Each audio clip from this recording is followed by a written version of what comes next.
Nous développons avec la double distributivité. Donc pour mémoriser, souvent on utilise les flèches. Donc j'ai A plus B fois C plus D. Et donc c'est le facteur A que je distribue sur le C puis sur le D. Donc on imagine que je cache le B. C'est bien comme si je faisais de la simple distributivité avec A. A fois C plus A fois D. Je retrouve ces deux termes-là en vert.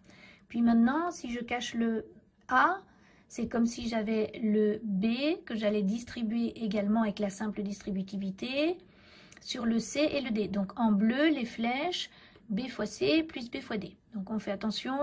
Finalement, la double distributivité, c'est 2 fois de la simple.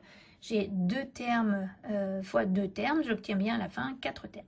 Alors pour avoir une image mentale de la double distributivité, on peut penser à une vision graphique et une notion d'aire.